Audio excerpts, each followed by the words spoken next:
সফল একটি আমল হলো ইতিকাফ।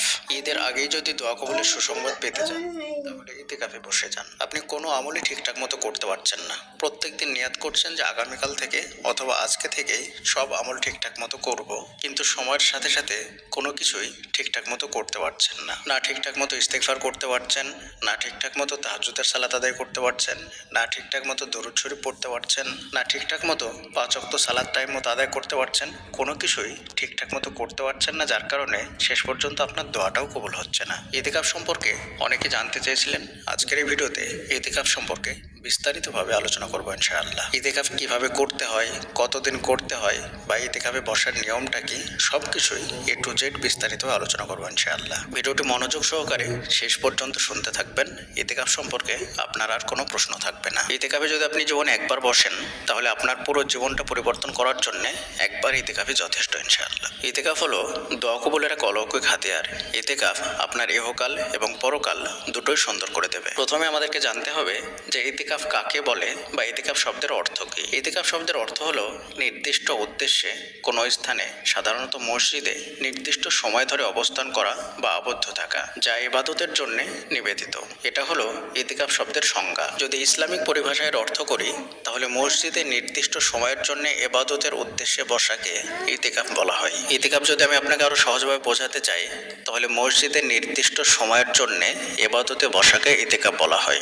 ধরুন আপনি 10 দিনের নিয়াত করলেন, 10 দিনের নিয়াতে আপনি মসজিদের মধ্যে ঢুকে পড়লেন। 10 দিন আপনাকে পূর্ণ করতে হবে, তবে আপনি মসজিদ থেকে বের হতে পারবেন এবং বাইরের কাজকর্ম করতে পারবেন। তবে প্রাকৃতিক যে বিষয়গুলো আছে, যেমন গোসল করা, তারপরে বাথরুমে যাওয়া।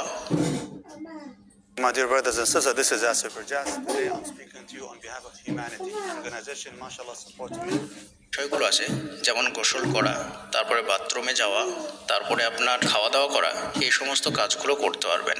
এর বাইরে, মসজিদের বাইরে আপনি কোনো কাজই করতে পারবেন না, বা মসজিদের বাইরে তেমন কোনো যোগাযোগও করতে পারবেন না বিশেষ প্রয়োজন ছাড়া। মানে আপনাকে একনিষ্ঠভাবে ইবাদতের সঙ্গে লেগে থাকতে হবে। আপনার একটাই কাজ, সেটা হচ্ছে ইবাদত করা। আর যেগুলো বিশেষ প্রয়োজন সেগুলো তো বললাম, সেগুলো আপনি এমনিতে করতে পারবেন। এবার ব্যাপার হলো যে ইতিকাফ কবে করতে হয় বা কখন করতে হয়। আমি সব মাযহাবে পড়াশোনা করে যতটুকু জেনেছি ততটুকু হচ্ছে ইতিকাফের 3টে প্রকার আছে: সুন্নাত, ওয়াজিব এবং নফল।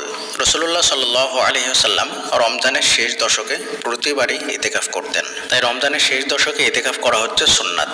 আর ওয়াজিব ইতিকাফ হলো যখন কোনো ব্যক্তি মান্যত করে ইতিকাফ করার জন্য, তখন সেই ব্যক্তির জন্য ইতিকাফ করা ওয়াজিব হয়ে যায়, যতদিনের জন্য সে মান্যত করে। এই দুটো বাদে আপনি যখনই করবেন সেটা নফল হবে। এবার আমাদেরকে জানতে হবে যে ইতিকাফ করলে আমাদের কি কি ফায়দা হবে।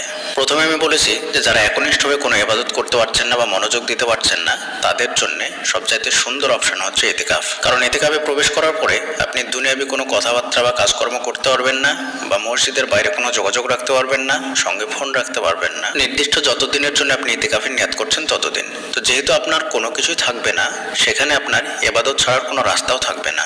আপনার 24 ঘন্টা একটাই কাজ, আর সেটা হচ্ছে যত বেশি পারেন ইবাদত করা। সেটা কোরআন তেলাওয়াত হতে পারে, সেটা ইস্তেগফার হতে পারে, সেটা নফল সালাত হতে পারে, সেটা বেশি বেশি করে জিকির আজকার হতে পারে।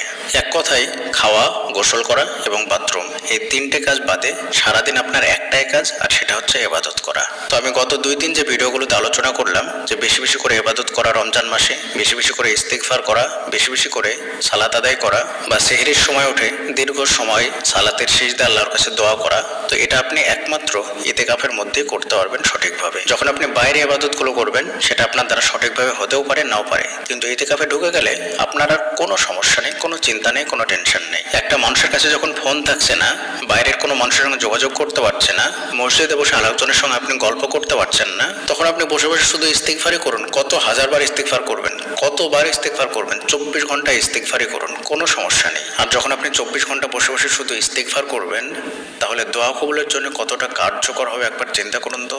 যখন আপনি রাত্রি 1টা-1:30টার সময় উঠে তাহাজ্জুদের সালাতে সিজদায় গিয়ে বারংবার দোয়া করে যাবেন, লম্বা সময় ধরে সিজদা করবেন, নিজের গুনাহের জন্য আল্লাহর কাছে ক্ষমা চাইবেন, নিজের খারাপ কাজের জন্য আল্লাহকে বারবার বলবেন, নিজের দোয়া কবুলের জন্য বারবার আল্লাহকে বলবেন। এইভাবে ফজরের আজান পর্যন্ত আপনি আল্লাহকে বারবার বলছেন। আর শুধু একদিনই এটা করছেন সেটা নয়, বরং শেষ দশকের প্রত্যেকটা দিন, মানে 10 দিনে আপনি একই ইবাদত করছেন। তাহলে 10 দিন যদি আপনি একটানা 24 ঘন্টা ইস্তিগফার করেন, 10 দিন যদি আপনি শেষ রাত্রে উঠে তাহাজ্জুদের সালাতের সিজদা আল্লাহর কাছে কাছে কেঁদে কেঁদে দোয়া করেন, তাহলে আপনার কি মনে হয় যে আপনার দোয়াটা কবুল হবে না? আর সবচাইতে বড় বিষয় হচ্ছে এই শেষ দশকের মধ্যেই একটি রাত্রি আছে, আর সেই রাত্রিটা হচ্ছে লাইলাতুল কদর। মানে শেষ দশকে যদি আপনি ইতিকাফ করেন তাহলে আপনার লাইলাতুল কদর জীবনেও মিস হবে।